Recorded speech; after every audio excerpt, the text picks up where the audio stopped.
Hello students, আমি Nitish sir জ্ঞানজ্যোতি coaching সেন্টারের পক্ষ থেকে তোমাদের প্রত্যেককে জানাই আরো একবার স্বাগত।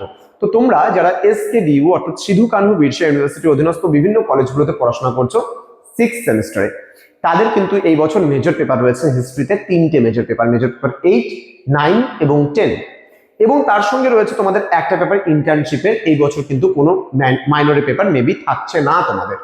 তো তোমাদের কি কি পড়তে হবে না পড়তে হবে মেজর পেপার 10-এ, এই নিয়ে কিন্তু আমি আজকে বিস্তারিত আলোচনা করব। হিস্ট্রির যে সিলেবাস রয়েছে মেজর পেপার 10-এর তার উপরে। এবার এই হিস্ট্রি যে মেজর পেপার 10 রয়েছে, এটা কিন্তু তোমাদের লোকাল হিস্ট্রির উপরে, অর্থাৎ মানভূমের ইতিহাসের উপরে। তো বিস্তারিত ক্লাসটি আলোচনা করার পূর্বে তোমাদেরকে বলে রাখি, যারা এখনো চ্যানেলটিকে সাবস্ক্রাইব করোনি তারা অবশ্যই চ্যানেলটিকে সাবস্ক্রাইব করে পাশে থাকা বেল আইকন অল প্রেস করে দাও, যাতে নেক্সট টাইম থেকে কোনো ভিডিও আপলোড করলে তার নোটিফিকেশনটা তুমি সবার আগে পেতে পারো। এছাড়া যারা ভাবছো যে অনলাইনে আমাদের ক্লাস জয়েন করবে, তারা অবশ্যই যোগাযোগ করো আমাদের অফিসিয়াল নাম্বার 7076398606 নম্বরে, অথবা 6295916282 নম্বরে। তোমাদের টোটাল কোর্স ফি রয়েছে জাস্ট ফর 1199 রুপিস, পুরো কোর্স ফি, ঠিক আছে? তো এখানে তোমরা কি পাবে, কোর্স ডিটেইলস আমাদের দেওয়া আছে, নোটস পাবে পিডিএফ আকারে, টাইপিং করা নোটস, ডাউট ক্লিয়ারিং সেশনস হবে, রেকর্ডেড ভার্সনে ক্লাস পাবে, সাজেশনস পাবে, মক টেস্টের সিরিজ হবে, এবং লাইভ ক্লাসেস পাবে, যেটা ডাউট ক্লিয়ারিং সেশনের উপরে লাইভ ক্লাসটা কিন্তু হবে। ঠিক আছে, চলো শুরু করছি আজকের ক্লাসটা। কি কি পড়তে হবে এই নিয়ে দেখো। এখানে তোমাদের রয়েছে history from Manbhum to Purulia, মানে মানভূমের ইতিহাস থেকে পুরুলিয়ার যে ইতিহাস, ঠিক আছে, সেই ইতিহাসটা কিন্তু আমরা পড়বো। আগে মানভূম নাম ছিল, এখন পুরুলিয়া নাম হয়েছে, তাই না? তাহলে সেখানে মানভূম থেকে পুরুলিয়া হওয়ার ক্ষেত্রে যে ইতিহাসটা তোমাদের রয়েছে এবার, সেটা কিন্তু তোমরা বিস্তারিতভাবে পড়বে।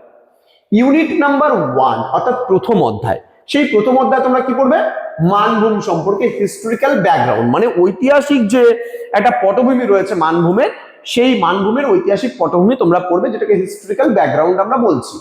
দেন রিজিওনাল কিংডমস, কিছু আঞ্চলিক যে রাজতন্ত্র বা রাজা যারা ছিল সেখানে মানভূমে, যারা রাজারা ছিল আর কি, শাসকেরা যারা ছিল, তো তাদের ব্যাপারে তোমরা এখানে পড়বে, যেটাকে বলছি আমরা রিজিওনাল কিংডমস। দেন বলছে এখানে বড় ভূম, ঠিক আছে, and হচ্ছে Panchet and tributary states and their relation with the British circumstances leading to the formation of জঙ্গল মহল district in 1805। তাহলে এখানে জঙ্গল মহল যে তৈরি হয়েছিল, সেই জঙ্গল মহল তৈরির যে ইতিহাসটা রয়েছে, সেই ইতিহাসটাও কিন্তু তোমরা এখানে পড়বে। দেন চলে আসবো আমরা ইউনিট নাম্বার 2-তে, অর্থাৎ দ্বিতীয় অধ্যায়। এখানে রয়েছে ভেরিয়াস মুভমেন্টস অ্যান্ড রিভোল্টস, অর্থাৎ এখানে বিভিন্ন আন্দোলনগুলো আমরা বা বিদ্রোহগুলো সম্পর্কে আমরা এখানে পড়বো, ঠিক আছে? ইন মানভূম, কোথাকার মানভূমে যে সমস্ত বিদ্রোহগুলো হয়েছিল বা আন্দোলনগুলো হয়েছিল, সেই সমস্ত আন্দোলনগুলো আমরা পড়বো। যেমন ভূমিজ আন্দোলন হয়েছিল, চুয়ার বিদ্রোহ হয়েছিল বা চুয়ার রেবেলিয়ন আমরা যেটাকে বলছি। দেন তোমার হচ্ছে গঙ্গনারায়ণ হাঙ্গামা হয়েছিল, গঙ্গনারায়ণ হাঙ্গামা। দেন কোল রেবেলিয়ন, কোল বিদ্রোহ হয়েছিল, সিপাই ইউনিটি, মানে সিপাহী বিদ্রোহ যে ছিল 1857-এর, সেটাও কিন্তু এখানে জড়িত ছিল, এটসেট্রা। মানে আরো যে সমস্ত আন্দোলনগুলো এর সঙ্গে জড়িত ছিল, প্রভৃতি আন্দোলনগুলো সম্পর্কে আমরা কিন্তু জানবো। এখানে কি বলছে, circumstances leading to the formation of the district of Manbhum in 1833, national movement in Manbhum district and it's various phases. মানে কি বলছে, ন্যাশনাল মুভমেন্টস মানে জাতীয়তাবাদী আন্দোলন, মানভূমে যে সমস্ত জাতীয়তাবাদী আন্দোলনগুলো হয়েছিল, সেই আন্দোলনগুলো এবং তার যে বিভিন্ন ফেজগুলো, মানে কি বিভিন্ন পর্যায়গুলো ছিল, সেই পর্যায়গুলো সম্পর্কেও কিন্তু আমরা পড়ব। দেন চলে আসবে ইউনিট নাম্বার 3, অর্থাৎ তৃতীয় যে অধ্যায়টা রয়েছে তোমাদের, এখানে ল্যাঙ্গুয়েজ মুভমেন্টস, অর্থাৎ যে মানভূমের যে ভাষা আন্দোলন, সেই ভাষা আন্দোলন সম্পর্কে আমরা এখানে পড়ব। কি বলছে, various facts of language movement in Manbhum and role of লোক সেবক সংঘ, ভাষা সত্যাগ্রহ 1949 to 51 in the movement। ওকে, তাহলে এখানে যে তোমার হচ্ছে ল্যাঙ্গুয়েজ মুভমেন্টের মধ্যে যে সমস্ত জিনিসগুলো অ্যাটাচ ছিল এর সঙ্গে, যেমন ভাষা সত্যাগ্রহ, যেটা গান্ধীজি যে সত্যাগ্রহ আন্দোলন শুরু করেছিল, সেই সত্যাগ্রহের প্রভাবটা কিছুটা কিন্তু পড়েছিল, এবং তারাও কিন্তু ভাষা সত্যাগ্রহের আন্দোলন কিন্তু করেছিল। আচ্ছা, comparative study of language movement in Assam and Bangladesh.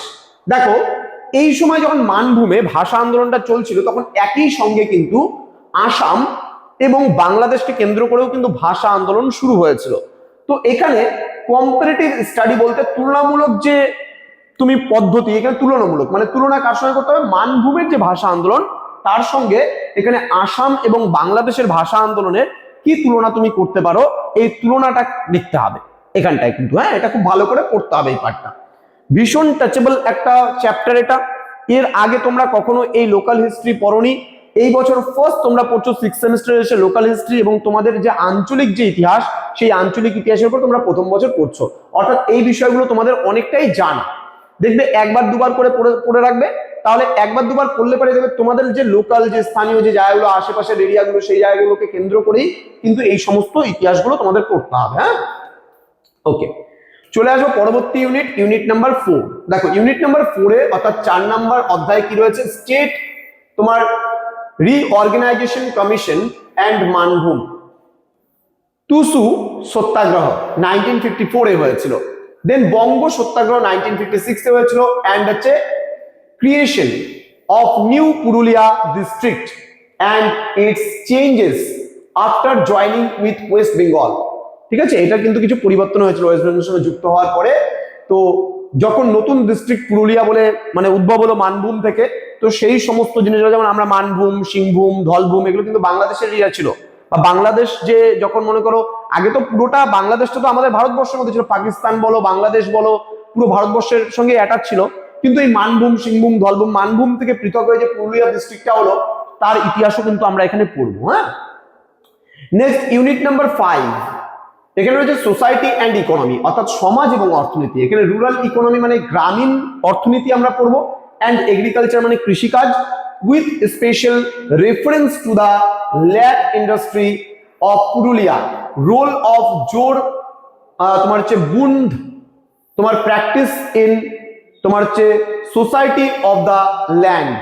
ওকে, এবং লাস্ট যেটা ইউনিট রয়েছে ইউনিট নাম্বার 6, ইউনিট নাম্বার 6 এ বলছে popular culture of Manbhum district. এখানে পপুলার কালচার বলতে জনপ্রিয় সংস্কৃতি, মানভূমের যে সমস্ত জনপ্রিয় সংস্কৃতি আছে দেখবা, যেমন মনে করো বিভিন্ন ধরনের নৃত্যের একটা ফর্ম হতে পারে, টেরাকোটা ফিগার হতে পারে, তো বিভিন্ন জিনিসগুলো কিন্তু এগুলো পপুলার কালচারের মধ্যে পড়বে। অর্থাৎ যে পুরুলিয়ার যে তোমার বিশেষ করে যে জনপ্রিয় যে সংস্কৃতিগুলো আছে, পুরুলিয়া কোন সংস্কৃতির জন্য ফেমাস সেই সমস্ত বিষয়গুলো এখানে পড়তে হবে। দ্য ম্যাজেস্টিক ছৌ ডান্স, ভীষণ গুরুত্বপূর্ণ ফর্ম এটা, ডান্স ফর্ম। এটা কিন্তু আমাদের পশ্চিমবাংলার একটা দারুণ ডান্স ফর্ম, তার মধ্যে পুরুলিয়া ডিস্ট্রিক্টের এই ডান্স ফর্মটা যে ছৌ খুব ফেমাস, এটা বিভিন্ন জায়গায়।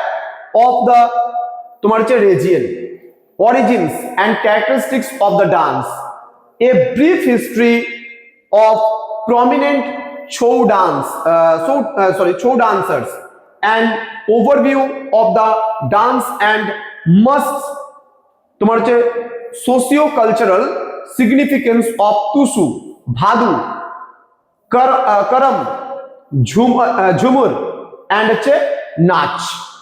তো এই সমস্ত বিষয়গুলো কিন্তু আমরা প্রত্যেকটা বিষয় সম্পর্কে পড়বো, তোমাদের ছবি দেখিয়ে দেখিয়ে প্রত্যেকটা বিষয়ে তোমাদেরকে পড়াবো, তোমাদের দেখবে খুব ভালো লাগবে এই পেপারটা পড়তে, যেহেতু তোমাদের এটা লোকাল হিস্ট্রির উপরে করা হয়েছে। তো স্টুডেন্টস, তোমরা যারা আমাদের কাছে অনলাইনে পড়তে চাইছো, যারা এসকে বিওরান্ডের বিভিন্ন কলেজগুলোতে রয়েছো, সময় নষ্ট না করে 6th সেমিস্টার এবং 5th সেমিস্টার এই দুটো সেমিস্টারে কিন্তু খুব ভাইটাল একটা সেমিস্টার, কারণ এখানে যদি তুমি ব্যাক পাও তাহলে একটা বছর কিন্তু তোমার পুরো নষ্ট হয়ে যাচ্ছে। সুতরাং সময় নষ্ট না করে আমাদের যে অফিসিয়াল নাম্বার দুটো আছে এই অফিসিয়াল নাম্বারে কন্ট্যাক্ট করো।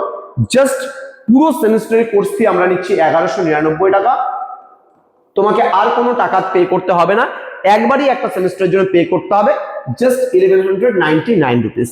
এছাড়া আমাদের প্লে স্টোরে অ্যাপ্লিকেশন পাবে, পিস্টিকল এডুকেশন, সেই অ্যাপ্লিকেশনটা তোমরা ইনস্টল করে নিতে পারো নিজেদের মোবাইল ফোনে, এবং সেখান থেকে আমাদের কোর্সগুলো কিন্তু পারচেস করতে পারো। কিন্তু যদি তোমরা সরাসরি যদি অ্যাপ্লিকেশন দিয়ে কোর্স নাও তাহলে পার পেপারের জন্য আমাদের চার্জেস রয়েছে 499 রুপিস, এবং সেখানে যদি তুমি 3টে পেপার নাও তাহলে 3 দিয়ে যদি মাল্টিপ্লাই করো প্রায় 1500 টাকা থেকে মাত্র 3 টাকা কম তোমার পড়ছে।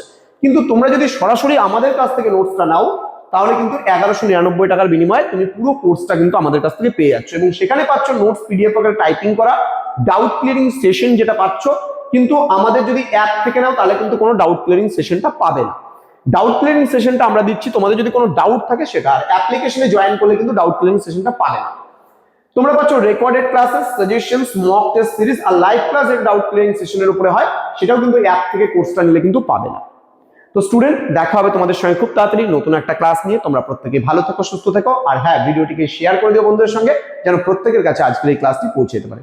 Thank you so much, thanks for watching after all. Thank you.